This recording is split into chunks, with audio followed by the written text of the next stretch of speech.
Zimbabwe's plan to develop one of the world's biggest platinum mines stalled after Impala Platinum Holdings Limited asked for greater transparency on the ownership of a state-run company before considering a joint venture. Impala, the third-largest producer of platinum group metals, was approached by Great Dyke Investments Limited, which owns the Darwindale project, said two people familiar with the talks who asked not to be identified because they aren't public. It wants more information about the government's Kuvimba Mining House Limited, which is 35% owned by private shareholders the state has yet to identify. Kuvimba and Russian tycoon Vitaly Machitsky's by holding each own 50% of Great Dyke. While Zimbabwe's government says it controls Kuvimba, its assets are the same as those that were owned until at least late 2020 by Sodic International Limited, a company linked to Kutakwish Tagware, an advisor to Zimbabwean President Emmerson Mnangagwa. Tagware was sanctioned in 2020 by the U.S. Treasury, which alleged that he bribed government officials and used political influence to win lucrative state deals. Tagware hasn't commented on the sanctions. The opacity of Kuvimba's ownership has effectively halted development of the Darwindale mine, 65 kilometers, 40 miles, east of Zimbabwe's capital, Harare, leaving the project that's central to Zimbabwe's economic recovery stagnant. A project by Eurasian Resources Group on land taken from Anglo-American Platinum Limited has also stalled, as have Tharisa plc's plans for a new platinum mine. The talks between Great Dyke and Impala unraveled after the Johannesburg-based mining company said its internal processes required that it conduct due diligence on the project and its ownership, the People said. Impala had contemplated taking a stake as well as processing its output, the People said. Zimbabwe's Ministry of Mines referred queries to the Ministry of Finance, which didn't respond to questions. Tagware didn't answer calls to his mobile or immediately respond to text messages.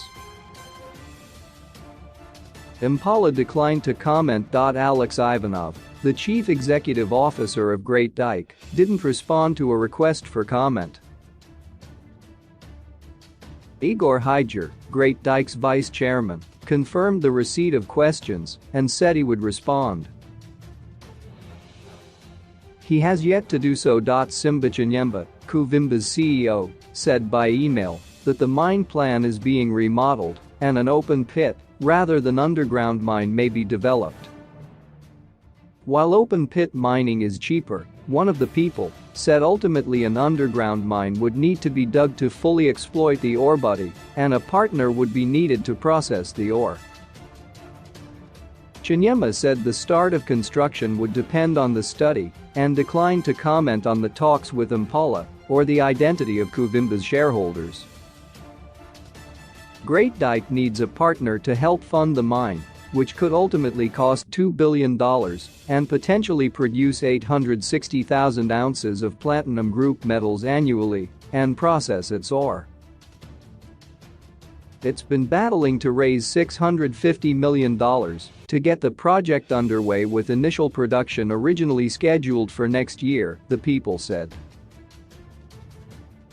Kuvimba has said that Tagware has nothing to do with the company, but has not explained how it came to control the assets, which include gold and nickel operations. Impala has a listing in the US and assets in Canada, meaning that it will need to comply with any instructions regarding Tagware issued by the U.S. Treasury. Tagware has also been sanctioned by the UK. Bloomberg and May reported on a trove of emails, documents, and WhatsApp messages that delineated the links between Tagware and Sodic, and the Financial Times and the Century followed with reports giving details of the relationship. The documents and communications seen by Bloomberg showed his participation in company decision-making and demonstrated that he at least partially controlled SOTIC. An agreement with Impala would have made it easier for financiers led by Cairo-based African Export-Import Bank to raise the funding for the project, the People said. Afreximbank's head of Southern Africa, Humphrey Mugo, declined to comment, citing client confidentiality. Impala owned the land upon which the Darwindale project is based until 2006, when it ceded a substantial portion of its mining concessions in the country after pressure to do so from the government of former President Robert Mugabe. Zimbabwe has the world's third biggest reserves of platinum group metals.